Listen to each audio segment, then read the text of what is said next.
Well, here we are, starting to work our way into this new normal. Oh, what fresh hell is this? Actually, it's not so bad.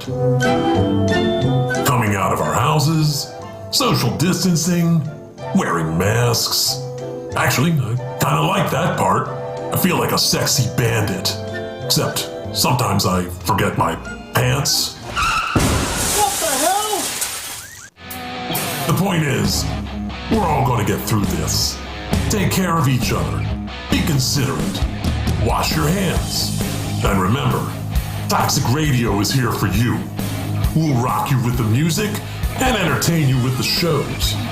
We'll make it just a little easier to adjust to this weird new world. I love you guys. We're not going anywhere, and we appreciate you being along for the ride. Enjoy your pants. Oh yeah, you betcha. Remember, play life safe. Play your radio toxic. Hey, buddy. Raw. Hey, man, that's a sweet heavy metal happy hour t-shirt. Where'd you pick that up? Thanks, dude. I got it at the Toxic Radio shop. Toxic Radio has a shop? Yeah, dude. It's in the app or online at toxicradio.net. That is sweet. Yeah, and I also got a rockin' Toxic Radio hoodie and a Red Band Underground shirt.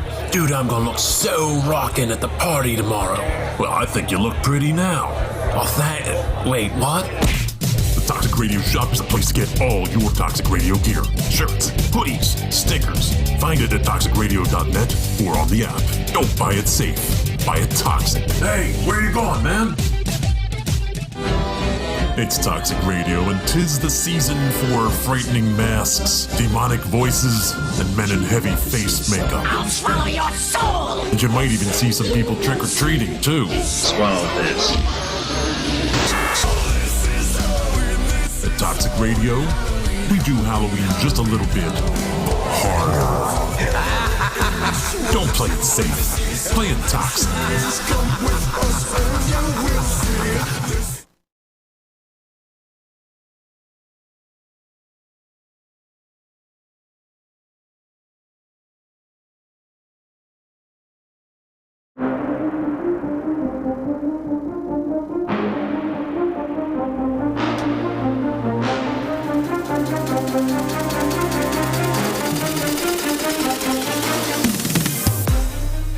Welcome to week 2, Wire to Wire.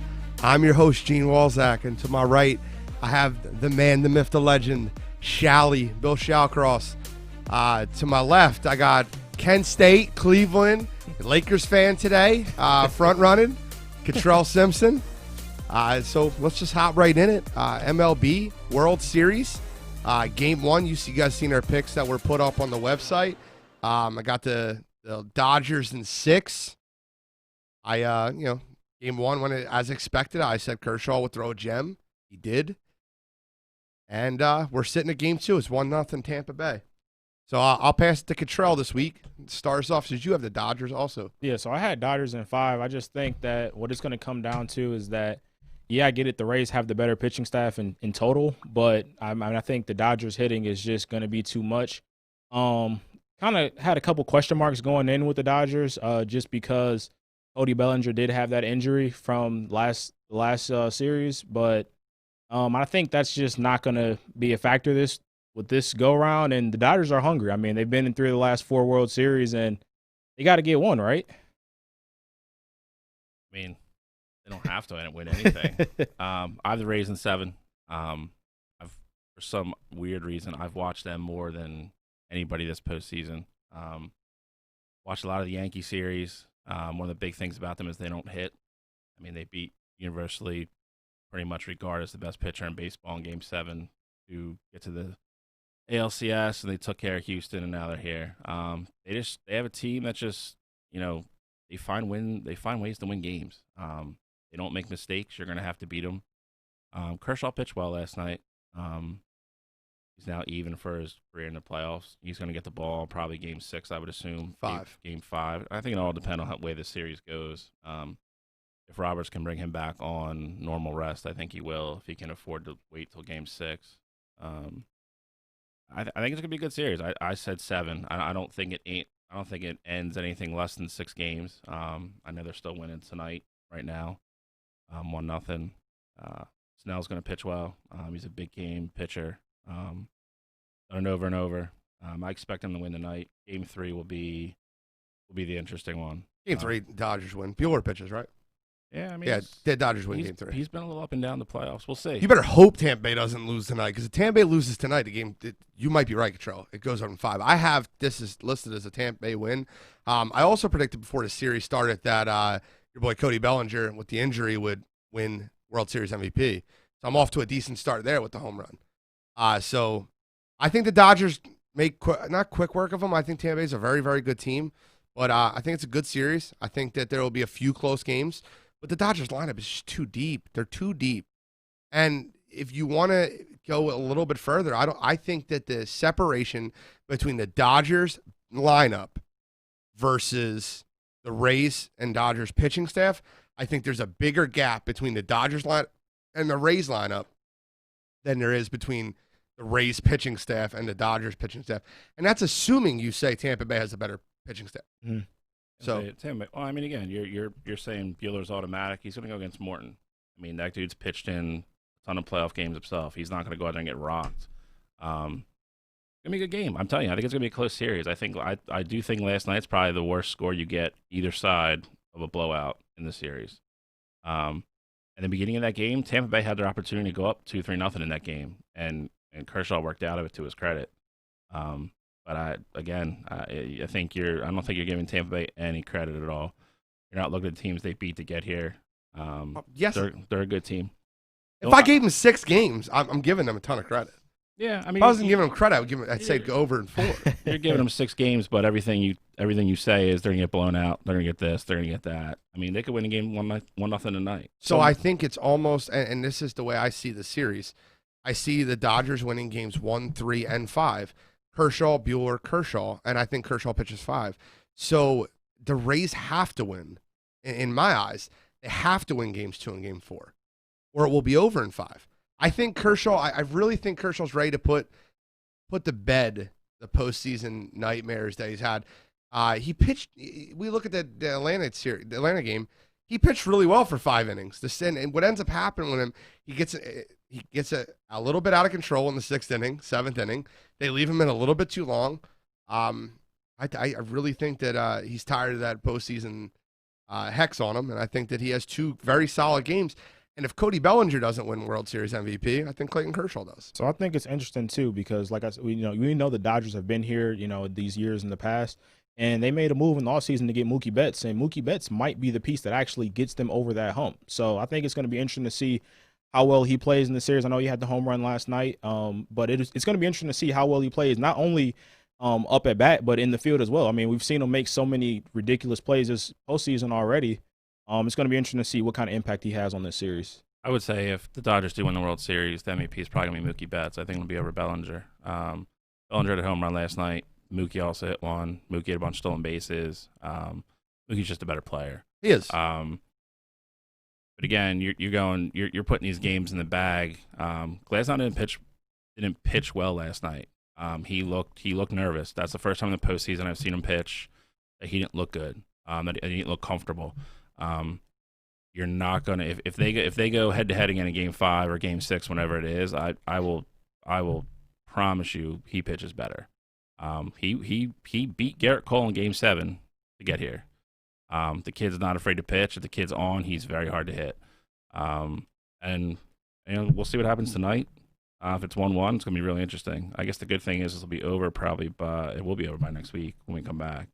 We'll have a nice recap of it. Yeah. But Charlie Morton, he's been pitching good too. I mean, I think you're overlooking him. Bueller gave up 3 runs, I think, his last outing in like 5 innings. Again, that's not dominating.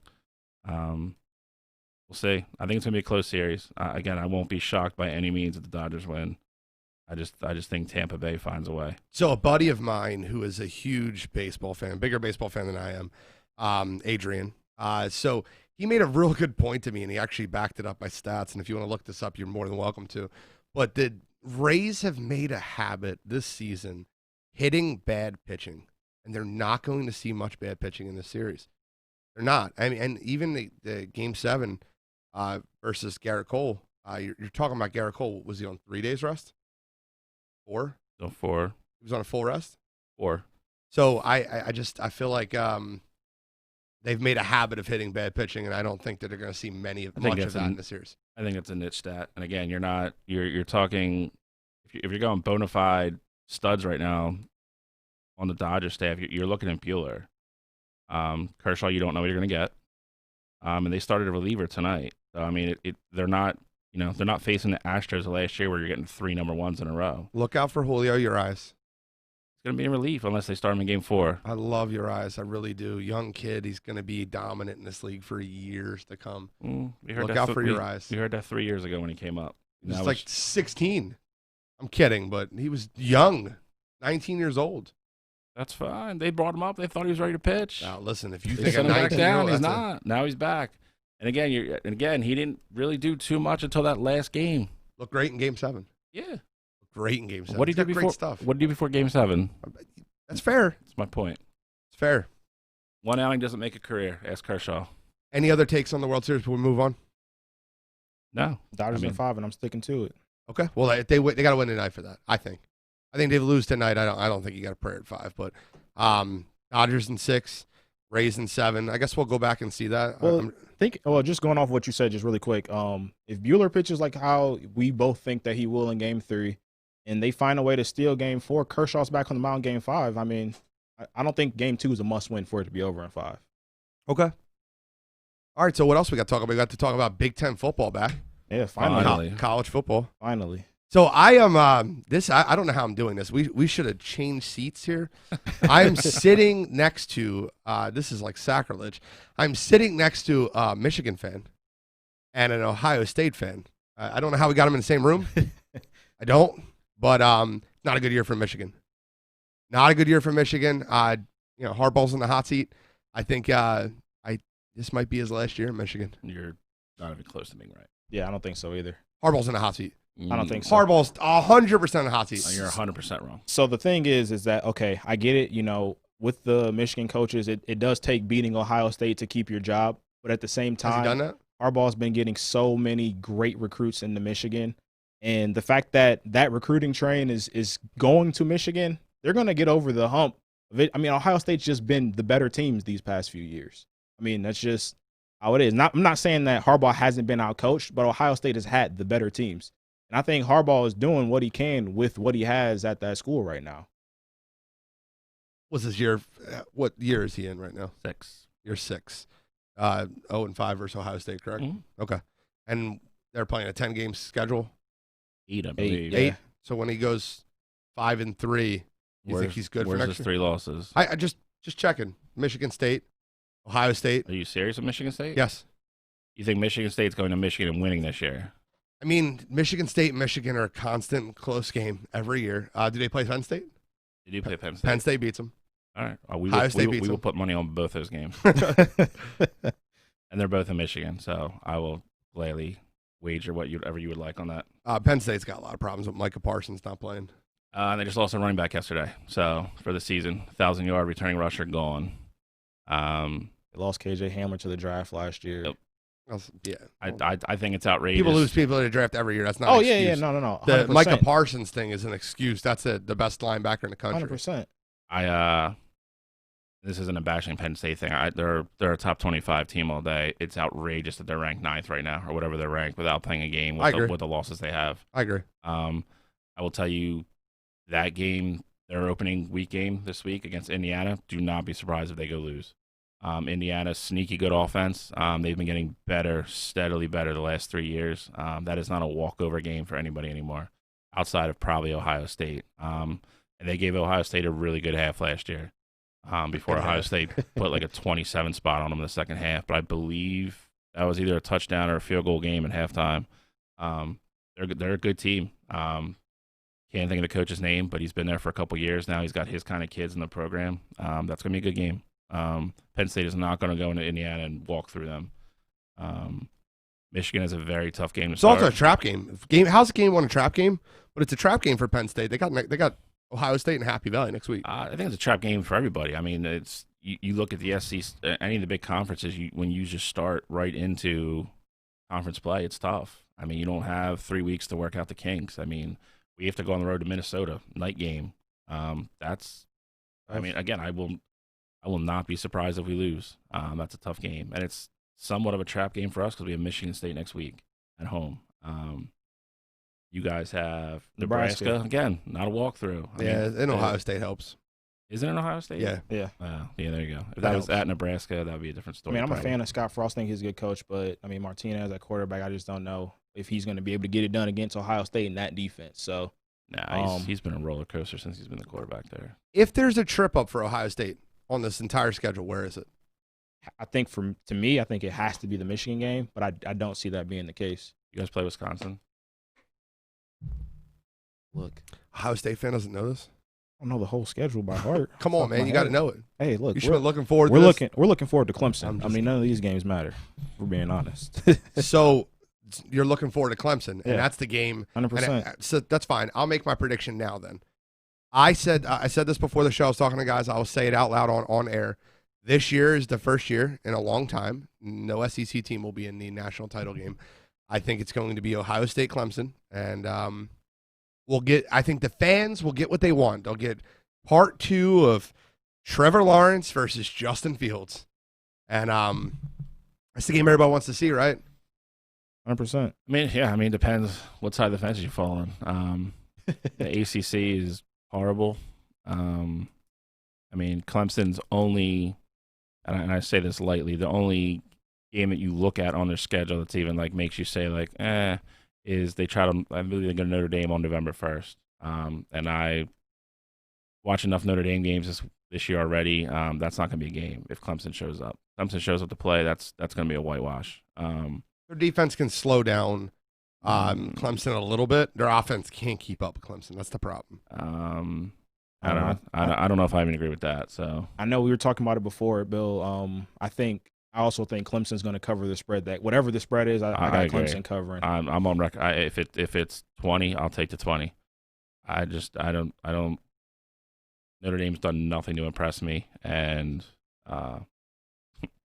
again, if you watch Clemson last week against Georgia Tech, Georgia Tech is by no means a top program, but they are not a 73-7 program either, and that was embarrassing.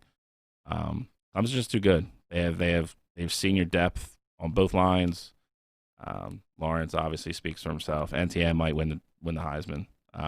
Dude's a beast. Well, let's talk about that then. Trevor Lawrence, Justin Fields. I mean, obviously Trey Lance would be the third quarterback coming out in the draft. So let's get into that a little bit. Just recently on a talk show, Mel Kiper said that the gap between Trevor Lawrence and Justin Fields is further than the gap between Justin Fields and Trey Lance. I'll give you my feelings on that.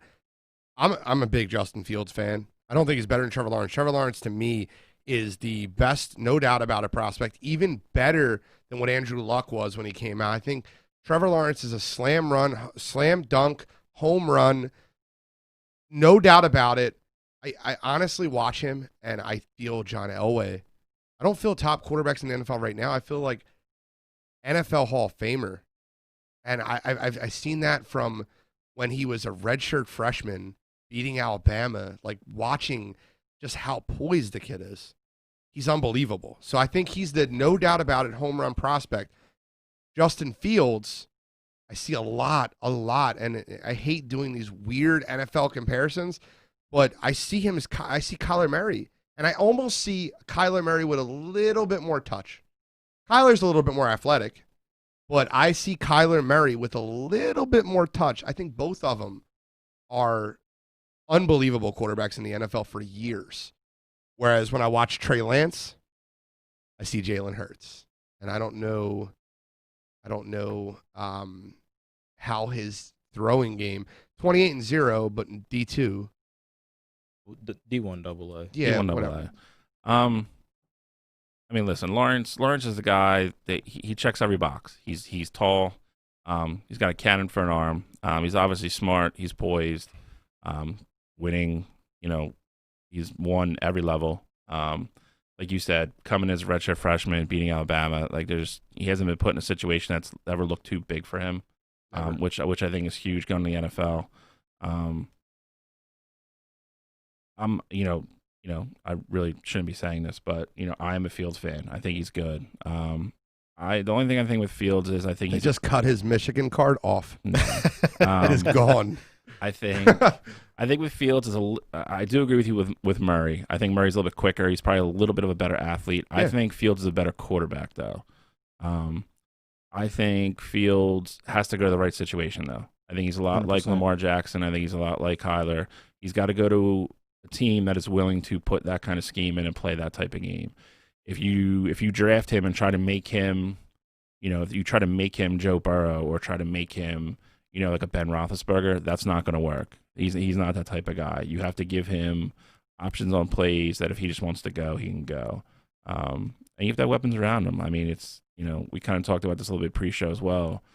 With the rumor Lawrence might sit not to go to New York. I mean, there's a ton of teams with one win right now. That's just rumors. That is Trevor Lawrence has never given any. My point being, there's a lot of bad teams right now that need quarterbacks, and he's got to go to the right one. I'm not to cut you off, but I just think it's one. It's funny that Trey Lance is getting the Jalen Hurts comparison, not only because Jalen Hurts is in Philadelphia, but Trey Lance is at the school that Carson Wentz went to.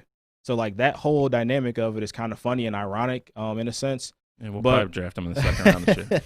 We'll have the best 3 quarterback tandem ever. With Justin Fields, I think it's going to be interesting to see if exactly where Washington falls. I think that might be a good fit for him. He'd be uniting with Ron Rivera. Sure hope not. I know he didn't play with Terry McLaurin, but that Ohio State connection, I'm sure they get along just fine. Right away. But only reason why I say Ron Rivera is because he had the scheme with Cam Newton.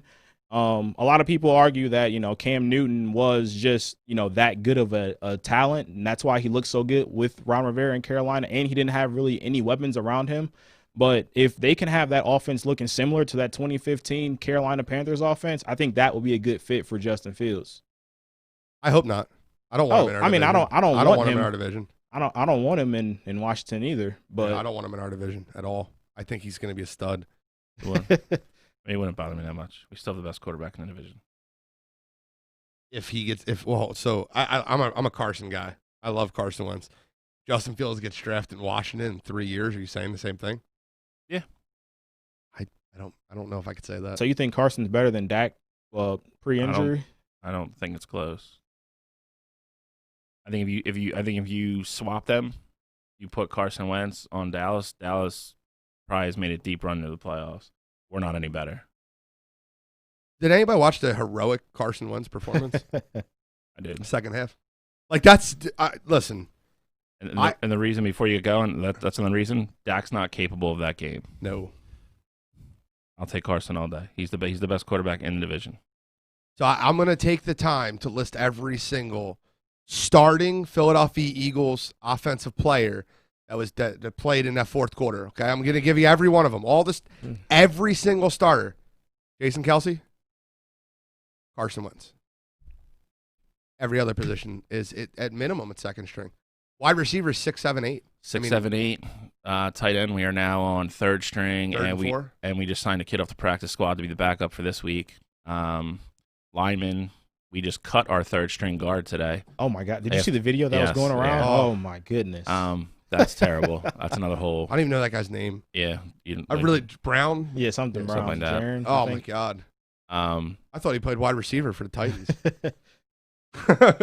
It's trending that I believe we're getting Deshaun back tomorrow night. Not that Deshaun and Lane. I heard Lane was still questionable. They said Deshaun and Lane should be playing. I saw Lane was going to be playing. Most likely. I mean, that's good. It's great news. So we'll have 2 good linemen. We're getting there. It's I don't know. The blame game thing is getting out of hand. I'm frankly sick of arguing about it with people who just think Carson Wentz sucks and he's the problem. Well, speaking of that, just on the screen they were talking about Baltimore at 110 more penalty yards, and if that doesn't happen, stop the penalty yards conversation. Stop it, okay? They're committing to penalties. It's not like this isn't. If you watch the football game, the penalties that were committed were committed. What are we talking about? Because they held or because they interfered? Come on. The only questionable call in that entire game was the Fulgham Marcus Peters PI. Yes. It was questionable. That's fine. What other questionable fault was it? I didn't see any other in the entire game. And I almost feel like we're always on the wrong side of that, so I don't want to hear any of the penalty talk. And Dak is not far better than Carson Wentz. You can knock that off. Jeff, come on, let's stop. Who said that? It's Cowboys fan. Oh. Cowboys fan. Jeff. So if you have a Cowboys fan, of course he wants to believe that. But a Cowboys fan that has CeeDee Lamb, they have Amari Cooper, they have Michael Gallup. I mean, they have three. Man, every single one of them will come over here being number one. Every single one of them. You didn't mention Elliott. I mean, it's Well, you mean Butter? yeah. Well, So- Can't keep the ball. So how do you feel about Carson? I mean, I think it's fair to say that the Eagles should be the favorite to win the division this year. How do you feel if Carson and the Eagles don't deliver that? Not that it's Carson's fault, but I mean, he's the quarterback. I mean, the blame's going to be put on him. We're going to argue this all day, every day. I stop taking a 52-man team and making it about I mean, one that's player. just how it happens with quarterbacks. But it's wrong. I agree with you. You know what it I is? agree with you. It's couch football. It's people that watch the game that have no idea what they're watching. They have no idea how to break down the game and saying, this is why we lost the game because of the quarterback. Look at Aaron Rodgers last year. Look at Aaron Rodgers 2 years ago. Look at him now. Oh, 100%. Get him an offensive line. Get him a run game, an elite runner, and Aaron Jones. It's a totally different situation. I hate looking at that. I mean, I'll put it this way. Aaron Rodgers is a great point. Take away Aaron Rodgers' entire offensive line except for his center. Take away Aaron Jones. Take away Devontae Adams, his next 5 wide receivers. Green Bay's not, what are they, 5-1? 4-2? 5-1. They're not 5-1. Go to KC. Take away everybody but their center. Take away all of Patrick Mahomes' weapons. Take away his running back. All of them. They're not 5-0. No. They're not. No quarterback in the league is capable of doing that. And again, I was going to jump in right when you said it. I don't care how it turns out. It's all going to depend on how the next couple of weeks go and who they get back. Mm-hmm. You know, if they can steal the game this week, not steal, they should beat the Giants. But if they beat the Giants Thursday, that puts us 2-4-1. Again, the Dallas game is no gimme at Washington. With the way they looked last week, I do think they're going to win. Though, I mean, I don't think Why are we saying they should win this game? they should win. Listen, the Eagles are not a good football team. They're okay, But but the the Giants Giants are a are terrible worse, football team. yeah, The Eagles are a worse terrible team. football team. Okay, but the Giants are a worse team. Yeah, It's like Looking at both those games, watching both those teams, where are they worse? Let me ask you a question real quick. Are they if the worse at wide Eagles receiver? lose, if the Are they Eagles worse at wide receiver? if the Eagles No, lose they're tomorrow not. night, it's a disaster. it's not position by position. Are they but worse at offensive line? They've been on the line in 10 years, dude. They're The Giants have a better offensive line right now than the Eagles do. maybe. It's not even close. Jason Kelsey and a bunch of scrubs. Hopefully Lane Johnson and his one leg can get out there. They got Nate Herbig. They what, got Jordan Will, Mailata? they got Will Hernandez and Kevin Zeiler. That's it on that O line. Yeah. Okay, so we can go position by position. I hate New York. I'm an Eagles fan. Listen, I would love to see the Eagles win that game tomorrow. But if they win that game tomorrow, it'll be the heroics of Carson Wentz. That's what it's going to be. So this is I'm not gonna break it down because game by game it's gonna be different. But you're not gonna have the Ravens are a far better team than what the Eagles are, obviously, right now at least. Yeah. And they lost by 2. The Giants aren't losing by 2 to the Ravens. They're getting the doors blown off of them. I think that's the difference for me. With Carson Wentz, you got a leader. I mean, Danny Dimes. I mean, he's looking better this year, but I mean, I think that the Eagles, even without all these injuries and everything, you got the better coach, you got the better quarterback, and I think that alone is going to be enough to beat the Giants. I mean, that team is bad. I sure hope so. And you're not talking about their defense. Their defense is terrible. So the Eagles.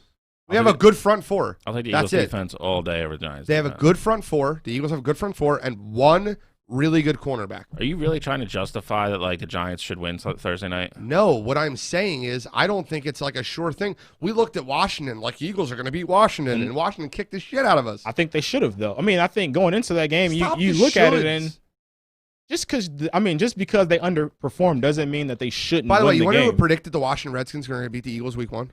Hey, sitting right here. I said that on my Facebook. Look it up. That's fine.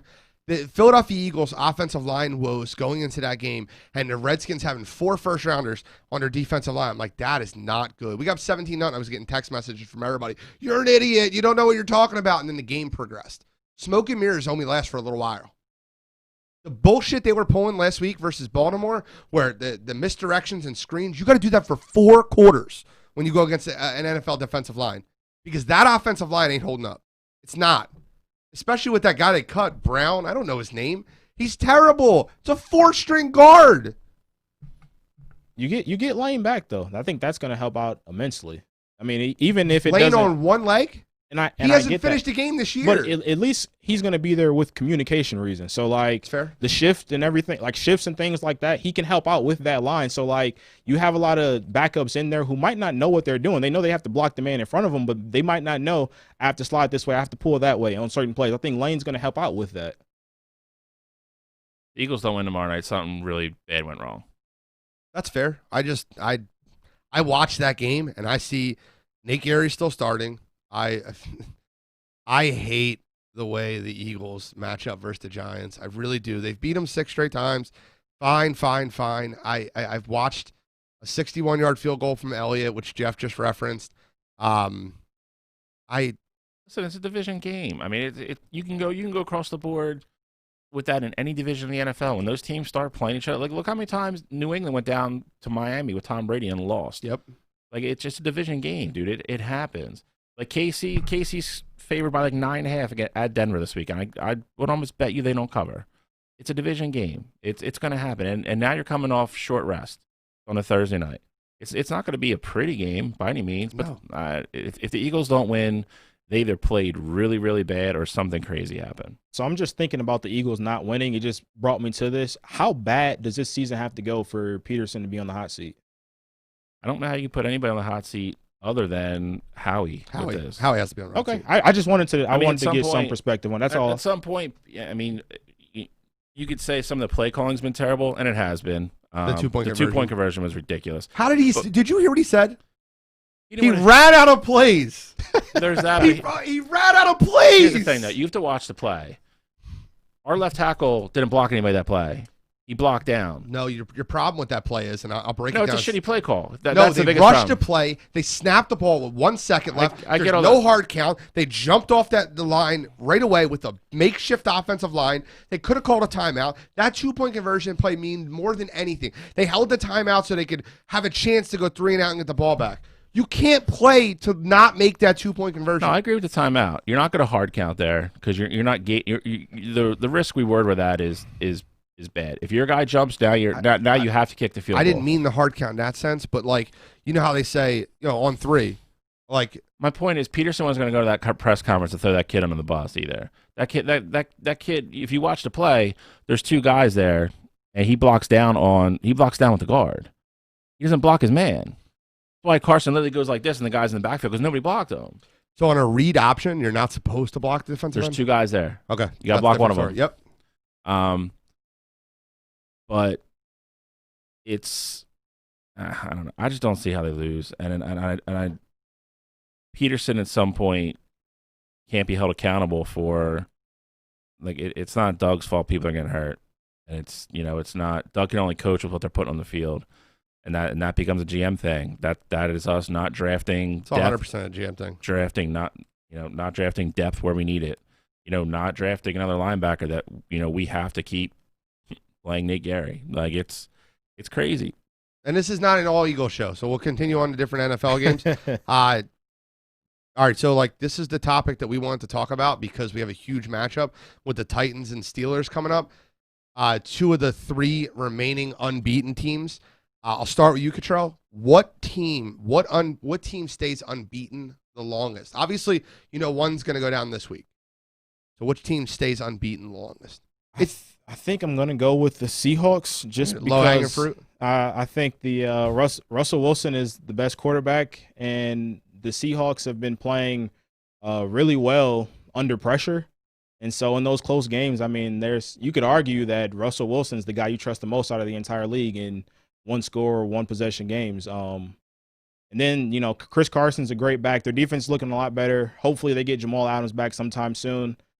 He's going to be a big part of that defense. I just think the Seahawks they're legit Super Bowl contenders, and so I think they're going to remain undefeated the longest. Okay. Bill? I feel like the easy answer is Seattle, and I don't mean easy as in saying it's a cop-out pick. If you just look at their schedule in that division, I think Seattle has the easiest path. I do think if Tennessee can somehow beat Pittsburgh on Sunday, that might be your answer, because they're going to go back into their division games, and their division stinks.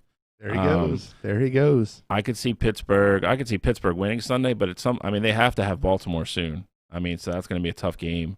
So I feel like it's going to end up being Seattle probably. I wouldn't be surprised at all if it's Tennessee. So I am, I'm bold. I'm always with the bold stuff. I'm gonna go Tennessee, and they're one of my picks this week. And I'll tell you why Tennessee. I think Tennessee is the last unbeaten team because they win this week, and I think this is the last week where anyone's unbeaten outside Tennessee. I think Arizona has a very, very good chance of beating Seattle in the desert. They're playing in Arizona. It's a division game. I think that Kyler Murray's going to move the ball up and down the field on them. I think that, listen, I'm bold. That's fine. I will take the money line, Even like dog. Seattle coming off a bye, though? It's fine. And Kyler's on short week. That's fine. You got Seattle coming off a bye, but they're playing at Arizona, and they have not fared well at Arizona for the past few years. I think Kenyon Drake has a huge game. I think Kyler Murray, and I think that Tennessee, that's one of my picks this week, beats Pittsburgh. So if that what I see happens, I think Tennessee is the last unbeaten team on the schedule. My only concern with Tennessee is them coming off that game. Emotional high. I think you're due for a little bit of letdown. They did lose Taylor Lewan, their starting left tackle, tore his ACL in that game. He's done for the year. And Derrick Henry's a beast, though, man. He is a man-child. He's a beast. They're going to face the best front seven that they're going to face all year in Pittsburgh, though. That's a very tough game. I think it's easily the game of the week. Yes, it is. It's going to be a really good game. I think it's going to be a close game. I think it's going to be a little bit lower scoring than people think. Tennessee, just, their whole MO is to hold the ball, run it with Derrick Henry. He's a man. And they're going to try to slow the game down. They don't want Ben in that offense running up and down the field, chucking it around with all those weapons. So kind of favor the under in that one a little bit. I just don't, because the over-under is kind of high on that, I believe, like low 50s. Mm-hmm. I don't think it's going to get there. I think it's interesting to see if Tennessee is legit. I know they went to the AFC Championship last game, but once it comes playoff time, do you guys think they're going to be legitimate contenders to win a Super Bowl this year? Yes. Okay. That's fair. I do too, but I was just, testing the water, see how you guys I don't care how you. that. I think. They're probably. And Derrick Henry gets better as the year goes on, and that's that. So, listen, here's the thing that Miami's seen in Ryan Tannehill, and we'll get into Miami in a second because I want to blast someone in a minute. But seriously, that is why that franchise sucks. But I'll get into that in a minute. But there's a thing the scouting department in Miami's seen in Ryan Tannehill, and Tennessee is using that. Ryan Tannehill has been, I do fantasy football, so statistically he's been one of the best fantasy football quarterbacks from week 11 last year until now. Ryan Tannehill's playing great football. He doesn't turn the football over. He's A.J. Brown's back. He's healthy. Their offense is looking better, and their defense is strong. And yes, they let up 36 points, but Deshaun Watson played out of his mind. He did. Played out of his mind. My one worry with Tennessee is that if they get stuffed early in the run game and they go down 14 or 17, and it's forcing Ryan Tannehill to be getting, pass the ball 3-4 times, first through fourth down. You're absolutely right. The reason they have been successful is the teams that have absolutely sold their soul to stop and run. Mm-hmm. He's made them pay. Correct. And as long as that continues to happen, you can't put 8-9 guys in the box. He's going to smoke you. A.J. Brown developing has been huge for him.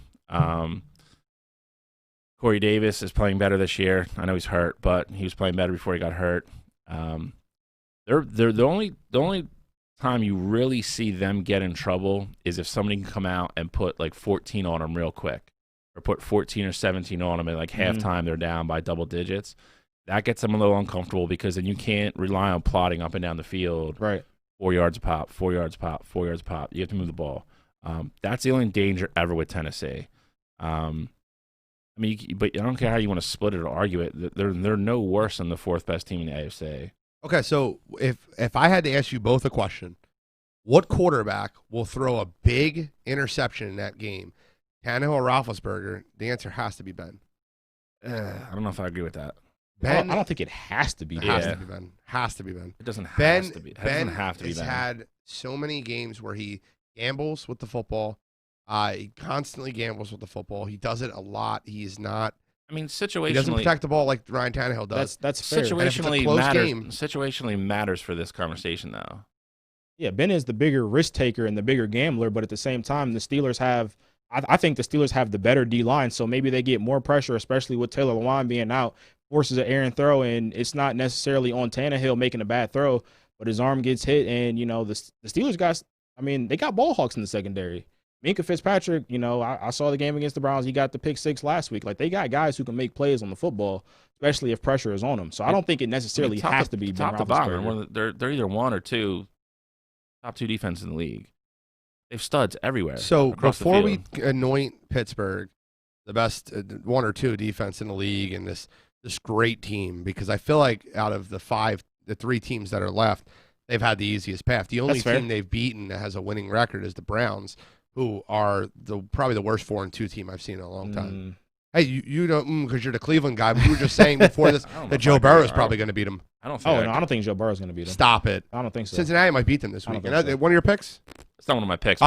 Give it to me. No, I want it. I want it. I'm with you though. I think that game's very close. I think there's a lot of pressure on Baker Mayfield. I think he's probably getting a lot of pressure from within that organization now. You have bona fide, legit studs at every skill position on that team. He's the reason they're not getting it done right now. Like, you can't tell me OBJ is not open. Like, you can't tell me Jarvis Landry doesn't get open. Like, what team has Nick Chubb as their one and they get down and gets hurt and then they bring in another stud like that? Like, they have people everywhere on that team to make plays. He's not getting them the ball. I don't know if you watched the day after Orlovsky broke him down to a T.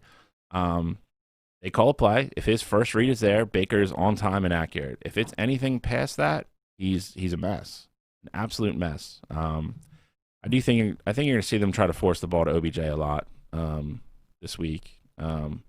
We all know how he gets if he's unhappy, and if that starts to happen, then that locker room will implode. So I think there's this misconception around OBJ and his mentality. I think OBJ wants to win, and you saw last week there was videos of him yelling at his team on the sidelines. I think he's just trying to get that fire and light that fire under his teammates. He's got so many young guys on that team, so I think it's important for him to feel like he's that leader because Jarvis is that guy for the Browns. And so anytime that OBJ blows up on the sidelines, at least with Cleveland, like I get it, he's had the whole situation with the net and other stuff like that when he was with New York. But when he's yelling at his teammates and stuff, I think that's just him trying to get the best out of them because he wants to win and he's hungry to win. So I don't like always seeing that, OBJ is being selfish and he's mad because he's not getting the ball, because when they were winning and he wasn't really getting the ball. I mean, before that Cowboys game, he didn't have like a breakout game with us, but we were winning and so he was happy. So I don't necessarily always think that just because OBJ is angry and yelling, that doesn't mean that he's mad just because he's not getting the ball. He's mad because they're not winning. He wants to win. Okay, that's a very fair point. I think that OBJ is the diva, but I think that he definitely wants to win. I think that's a fair point to say there. To talk a little further on that point, though, it really only gets relayed, and I hate saying this, but it's the truth. It really only gets relayed on wide receivers. When quarterbacks do that, they're passionate. When wide receivers do it, it's They're being a diva, yeah. like Tom Brady does that shit his whole career, but he's Tom Brady, so he can do it. I think Not kicking nets or anything, but I think OBJ is a diva. But I think OBJ's big thing is, again, if he's getting 4 targets a game and they're winning, I don't think you hear anything from OBJ. Nope. 100%. If he's getting 4 targets and you're getting your ass blown out by 21 in the second quarter, yep, OBJ's gonna have something to say. But part of that though is because he thinks that he can help the team win. He's like, if you get me the ball, I can help us out here. I can help make plays. I'm one of the best players on this team. I want the ball. I want to make plays. I want to help us win. Correct. So I think he has the right to feel that way. Listen, when those rumors were going around last year that we were going to get him, I was all about it. He's such a stud athletically. He's so athletically I gifted. would love to see him on this team. I don't know how much of the nonsense I'd want to put up with, but then I also look at it. I mean, we put up with Deshaun shit, and he doesn't. Alshon's still texting Josina. He's Deshaun's been nursing a pulled hamstring for 3 years now. Oh so, my God! Don't get me started. Let's get our picks in. Picks. You Cottrell, you want to start? Yeah, that's fine. Give me your 3. All right. So first, By the way, 0-3. on I'm 3. not- I did I go was on checking. 3. Just checking. I'll hold it. I had the homer pick, and then I was just really wrong with both my other ones. Rams really let me down, and so did Tampa Tom, baby. Yeah, Tampa Tom. Aaron Rodgers. He had those 2 picks. It was looking so promising early. They went up 10-0. Tampa couldn't really move the ball at all, and then he threw those 2 Has picks. Aaron Rodgers ever imploded in a game like that you can remember? No. But 38-10s. No, but my point is what he was saying. They were up 10-0 in like 8 minutes, and then he looked terrible for the rest of the game. Threw the pick 6, and then threw the almost pick 6 where they hand the ball off for 2 yards and scored. And the pick 6 was completely on him. The other one, Adams probably should catch. And then they weren't a threat for the rest of the game. It's 38-10, because guys. I called that from blowout. It was they were only. I think they were down at that point. They were down 7, and Aaron Rodgers misses their tight end right across the middle. He probably would have went for 6. So I think horrible throw, wide open. I think he ran the wrong route. You think By so? looking at not the wrong route, but I think that Rodgers set up and throw it on the seam. And if you look at the throw, I mean, it's such timing in the NFL. Like if you watch that play, I don't think Aaron Rodgers missed that throw as much as who was Green Bay's tight end on that play? That Is that Mercedes Lewis? Was that him? I think it was that Tonkin guy, whatever his name Yeah, is. Tonkin. Yeah. I think he just ran. He ran almost. If you look at the route, he looks like he almost peels out, like almost like up the seam to the right. Mm-hmm. Whereas if he would have cut in a little bit towards the middle, towards the empty side of the field, I think Aaron saw that he was wide open, and it's just you don't see Aaron Rodgers miss that throw. I mean, I get it; he may have ran the wrong route, but I think typically with Aaron Rodgers, the ball's at least in the vicinity for him to make a play on it, and it wasn't there. And I think part of it was because he may have been a little bit rattled with the 2 picks beforehand. Aaron doesn't get rattled; he's too good. All right, so give me your 3. All right, so I'm not going to pick the Browns this week against the Bengals, but I will say that Shouldn't, because they might lose. I got the over in that game. It's at 50. I don't like either one of the defense in that one. So I do think that's going to be a shootout, and you're going to have – I think Cleveland wins. I'm not going to say it on like officially on the record, but I got the over in that one. The Cowboys are at +1 against the Washington football team. I got them blowing that out, I think. Woo! Washington's really bad right now. Watch that team. Washington's really bad. I get it. The Cowboys. Did you watch Dallas Monday night?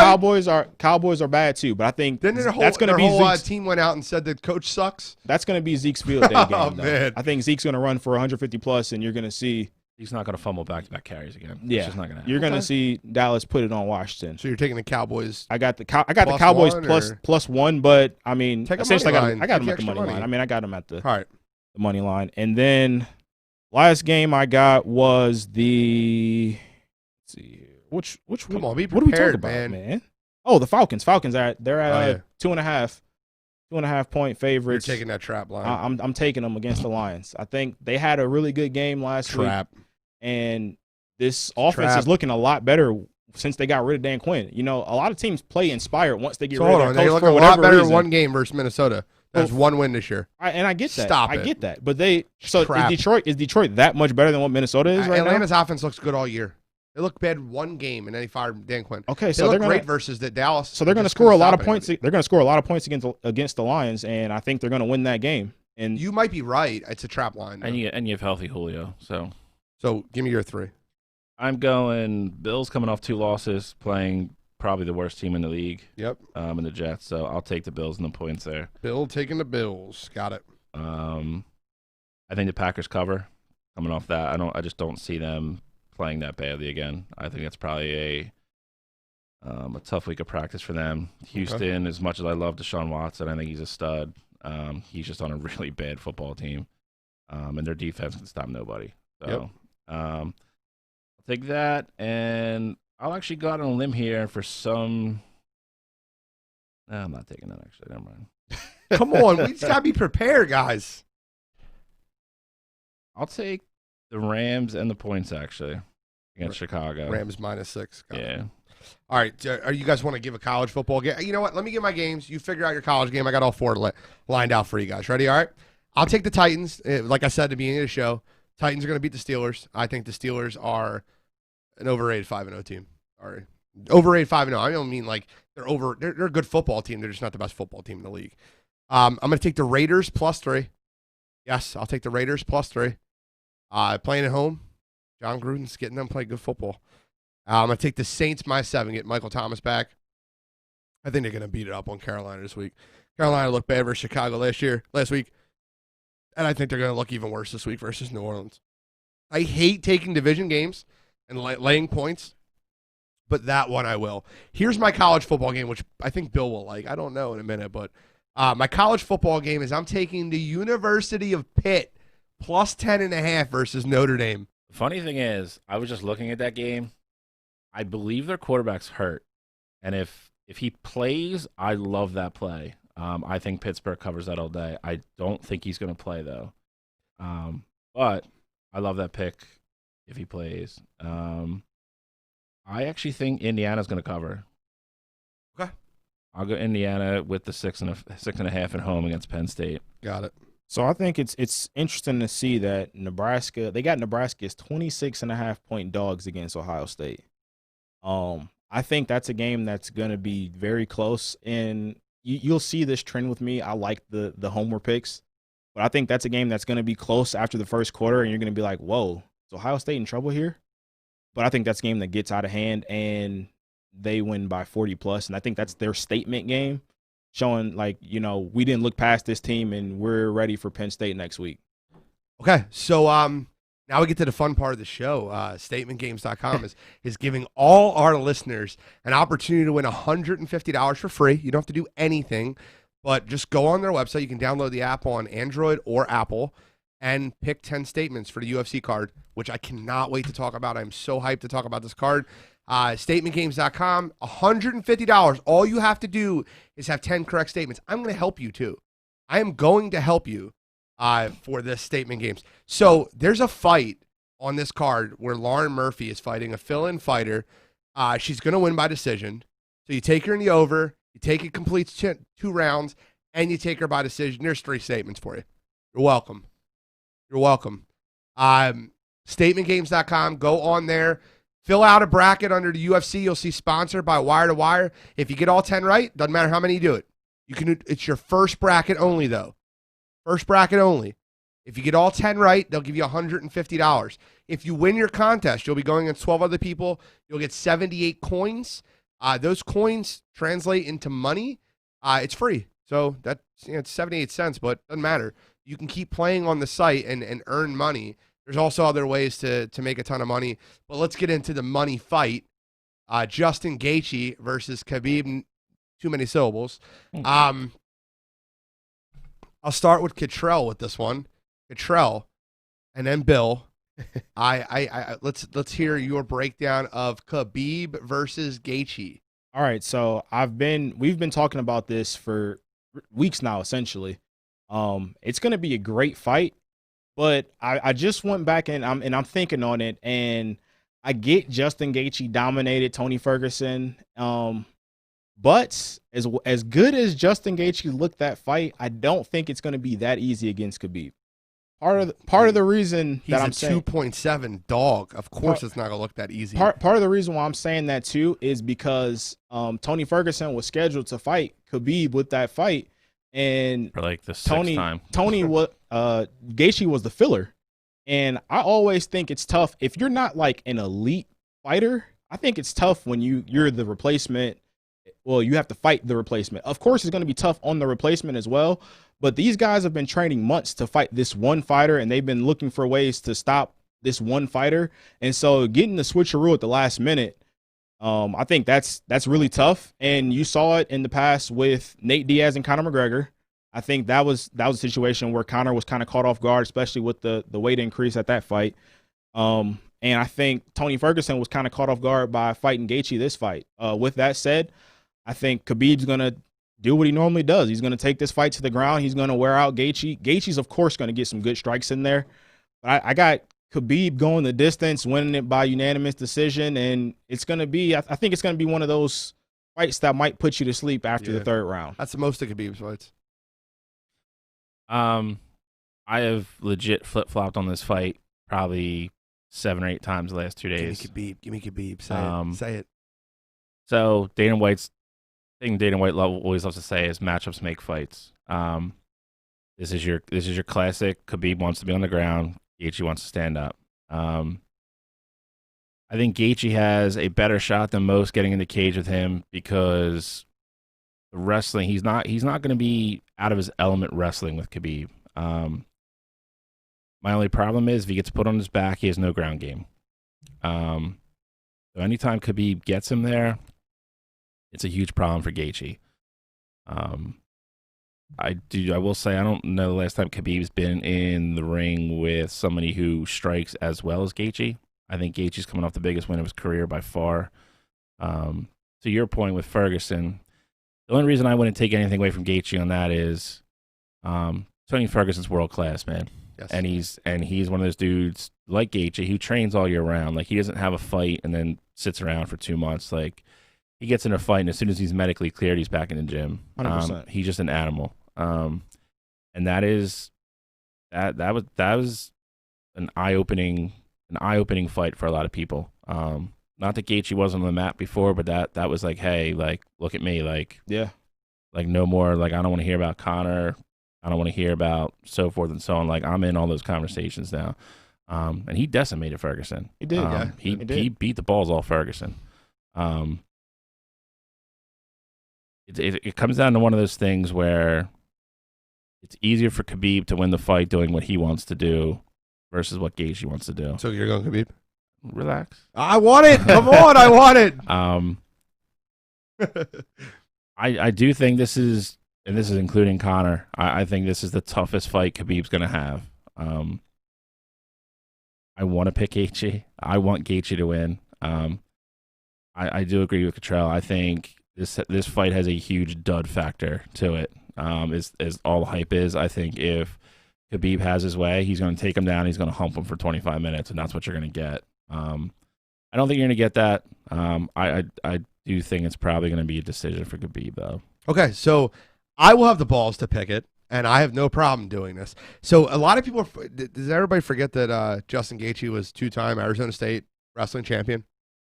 That's great wrestling school. Did he wrestle Khabib while he was there? No, Khabib wrestles bears. That's that's another level. I think we got to keep that 100%. Okay, it's fine. But in Khabib's career, and let me be clear, I have had Khabib over Conor. I won a lot of money with Khabib over Conor. I have picked Khabib in so many different fights. I thought that his 2 biggest challenges for him in his career would have been Tony. And I did not think Justin Gaethje was going to beat Tony. I did not think that. And I will fall on my sword and tell you, I don't know how he walked in there and beat Tony. Tony looked unbelievable his last few fights. But Justin Gaethje showed me something that preparation does. Ferguson was on a 12-fight win streak when he lost that fight. I know. Like I'm with you though. I think this is. Well, let me finish my point. I got this. So I think that Khabib is overlooking this fight, and the evidence I will give you is he just said recently about who he's going to fight after he beats Gaethje. He's going to fight George St. Pierre, and I don't like when fighters do that, especially to someone of the caliber of Justin Gaethje. Let me be clear with you. Let's go through Justin Gaethje's last 3 or 4 fights. Going back to Edson Barbosa, which I watched live in Philly, it was an even fight. Barbosa was actually a slight favorite versus Gaethje, and Gaethje beat the brakes off of him. And then you look at the fight with Dustin Poirier that he lost. It was a slugfest. It was a war. Justin Gaethje has lost 2 fights in his career, and it's because people have stood with him and had shins to last with him fighting. No one. He's got an 80% takedown defense. And to say he's not good on the ground it's not. He's not Conor on the ground. No, he's Conor's terrible on the ground. He's better on the ground, but he has no sub game. He's not going to. He's not trying to sub you. But my point is, if he gets put on his back, he has no offense. He's going to sit there until he can either get up, or he's going to take the pounding. That's not good for him in the longevity of a 25-minute fight. That's all I'm saying. So here's what I think happens. He has no way to win from the ground. I think Khabib takes him down early when both fighters are very, very into the fight, very, stamina's up. I think Khabib takes him down early. I think he holds him down early in the first round. I think in the second round, Gaethje gets a couple shots and Khabib keeps going for the shoot and doesn't get it. I think the third round, Justin Gaethje starts tuning him up. And I think it's a fourth round knockout for Justin Gaethje. I think Justin Gaethje wins the fight by knockout, fourth round. You guys can mark this down forever you want. You guys could laugh at me next week if I'm wrong. But I really, yeah, it's a fine. 3-1 last week. 0-3, 0-3. Week 1. That's fine. We'll keep going. Next week, listen, I hope you guys catch up to me, because if you guys catch up to me, it means you're picking well. You're picking well if you catch up to me. But I think Justin Gaethje wins this fight. And I think he knocks him out in the fourth round, and I think he shocks the world. I think it's the best thing for UFC. I think it's the best thing for fight fans, and I think it happens. So there's a couple things I want to go off just what you said. Khabib always looks past his opponent. When he fought Conor, he said, I want to fight 2 more times. I want to be 30-0, and I want to retire. So Khabib's always looking ahead to the future because he's always that confident in himself. I think it's also Conor brought something out of him. It's also important to note that this is his first fight since his dad passed away, and he's going to have a lot of emotions, I think, on his brain, and I think it's going to either have him one way or another. But I think that's going to be all the motivation in the world. Plus, he has his younger cousin fighting on the undercard of the fight. Nope, I think that can't canceled. It got canceled. Yep. So, Sorry, but I think it just happened yesterday. Gotcha.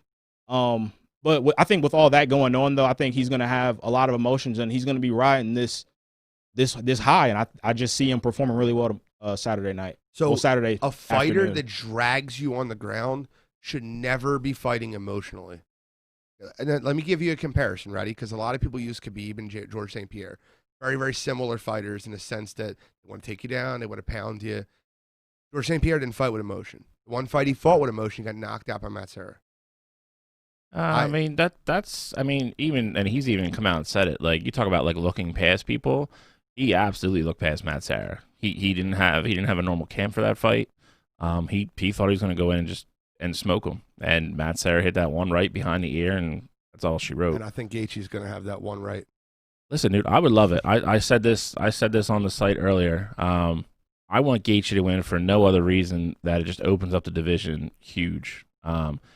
If Gaethje wins, and if you assume Conor gets past Poirier, that's going to be your fight. And then it gets real interesting because as of right now, if Khabib beats Gaethje, you can't really make an argument to put Ferguson in there with him right now after what Gaethje just did to him.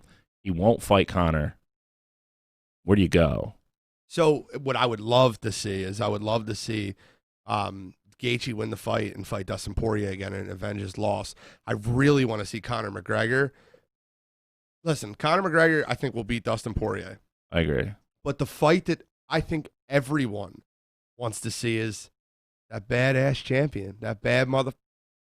I want to see Conor McGregor fighting against Masvidal. Jorge Masvidal. You might get that. I want that so bad because I feel like the shit talk for that fight will be as entertaining as the fight. I think if Gaethje wins, and again we're assuming Conor gets past Poirier, that's going to be your next fight. There's no way Dana lets any of that settle and risk somebody else losing somewhere else or so forth and so on. He's not going to give Khabib a rematch right away because he knows if Khabib wins, then he goes right back into the box that he's in.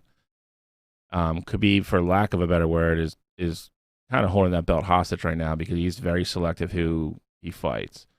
If you get Gaethje, and again, Gaethje and Conor screams just absolute slugfest and like fight of the year candidate. Yeah, so does Jorge. They're going to get in the middle of the ring and they're just going to throw hands for 25 minutes. I'd rather see Conor and Jorge at 170 than I'd rather see Gaethje and Conor at 155.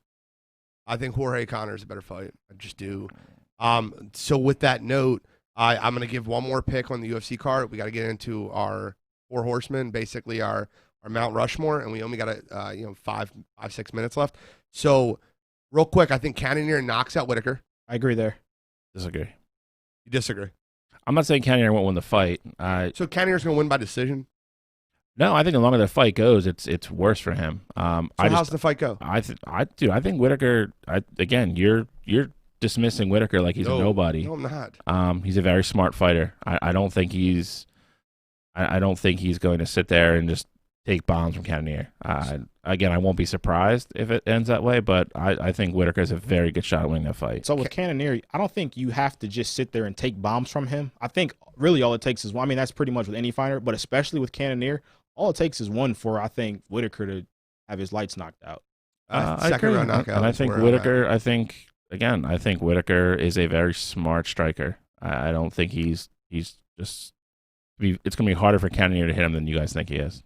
That's all I'm saying. I hate agreeing with Eugene, but I'm right there with you. Second round. Why do you hate agreeing with me? I'm I right. mean, I just want to be. I want to be different. I want to be right, and I want you to be wrong. That's how it is. So we'll right. Wrap up the show before we give our we got a nice little Mount Rushmore UFC. We've all put together our list. But before we do that, I just want to say statementgames.com. Go on the site, pick your 10 statements, take a free shot at $150. I don't know why you wouldn't. It's silly. I got my entry in already. Before we get into that, Tampa Bay's up 5-0. Yeah, I said Tampa Bay would win game 2. So. You can't win in 6. You cannot win in 6 if you don't lose at all. I'm just stating it's gonna be 1-1, assuming this game holds. Oh yeah, it's 1-1. It's a 1-1 already. And your record, your comment about this game 1 be the most lopsided game might look already wrong. All right, so Mount Rushmore UFC, and we'll cap it on that. Give your reasoning. All right. Trell. So I got John Jones is on there, best light heavyweight ever, arguably the best pound for pound fighter in UFC history. I think he has to be on there. GSP is also on there. I mean, the guy held that division hostage for forever. I get it that he lost sometimes, but I think GSP is one of the best UFC fighters in history. I also have Amanda Nunes on there. I know a lot of people might think that's an unpopular pick. She's a double champ. She's the greatest woman fighter in UFC history. I think there's no way that she can't be on there. Then I got Anderson Silva on there. He's just been so dominant all those years in his prime where it looked like he couldn't be beat up until that Chris Weidman fight where he kind of essentially looked past him, like how we were talking about earlier. And he got knocked out, and he hasn't been the same since. But during his prime, Spider was untouchable. So those are my 4. I like it. Bill? So I thought about this a lot today. It pretty much came down to 5 fighters for 4 spots for me. And it really came down to, I'm with you. I think John Jones is the best MMA fighter ever. Pound for pound, he's just another level. I also agree with Amanda Nunes. You're going strictly off performance and greatest, skill, stuff like that. She's on there. Then it boils down to 2 spots for 3 guys. You have Anderson Silva, GSP, and then my other guy is Stipe. Stipe is the best heavyweight in the history of UFC. His wins are, he's the best heavyweight ever. Stop it. Stop it. Oh my God. Anyway, but I will lean slightly GSP and Anderson as a bigger picture have better careers than Stipe. Should have kept Stipe at home. So I will go with those 4. So who's the best heavyweight? Before you even get into it, I want to know who you think the best heavyweight of all time is. Not Stipe. Who is it? Give me a little bit and go through that. So who is it? Let me give him my 4 horsemen. Okay. And once again, I've battled for the 5th. I did my Mount Rushmore a little bit different. Obviously, you guys did greatest. What I did was, and I took somebody off. You guys, two people off. You guys both have, because drug abuse, and you're using steroids. You test positive multiple times. I'm not putting you on my Mount Rushmore. I'm not putting Richard Nixon on my Mount Rushmore of presidents. You got thrown out of the office. So he wasn't a good president either, but keep going. So that's fine. But here's my Mount Rushmore. It'll be a little different because I'm doing it based off of what the impact that they had into the sport. So you're doing influence. Yes, I'm doing influence. Conor McGregor, given 100% is a huge influence on the sport. George St. Pierre, just because of how dominant he was, just not influence, but dominance. So George St. Pierre will be there. Yeah. I love Amanda Nunes, and Ronda Rousey almost made my list for influence because she broke the mold. She's right outside my 4. You're going to laugh at I got Chuck Liddell, which I think Chuck Liddell was a big jump for the UFC. You can laugh all you want. Chuck Liddell polarized that sport. You're telling me Chuck Liddell was more of an influence than Ronda Rousey? Yes. Okay. Chuck Liddell made UFC huge. Chuck Liddell and a bunch of other people. Keep going, though. Keep going. Chuck Liddell was the guy. Hoist Gracie, very close to be on the list, but That's my fair. fourth He one. was my fifth. My fourth one will be Uncle Dana White. And I put him on the list essentially because what he did with that UFC corporation, and I think what Dana White did with Chuck Liddell and Tito and that whole upbringing made this sport into something. And he gives the fans the fights that they want, not the fights that are like, that's what ruined boxing. It's what ruined boxing. People dodging fights, promoters. Dana White's been very, very, he gets fighters to fight. And he'll hit fourth on my Mount Rushmore. I think that's all we have for the show today. I think the producer is going to throw us out here in a minute if we don't wrap up. But we need the greatest heavyweight. I'll give you one next week. Oh my God, Randy Couture. Stop. All right, that's even a bigger boo. It's not Stipe and Brock Lesnar, I mean, embarrassed. No, Randy Brock Couture. Lesnar had 5 fights. No, listen, I'm not saying Brock that Brock Lesnar- Lesnar's the Brock greatest Les- heavyweight, but he embarrassed Randy Couture. Brock Lesnar's the most overrated UFC Randy fighter in the Couture's like history of the 100%. company. I don't care. Listen, we'll talk more about it next week after we see the fights. It's been a great week. I appreciate everybody tuning in. This is Wire to Wire, sounding out.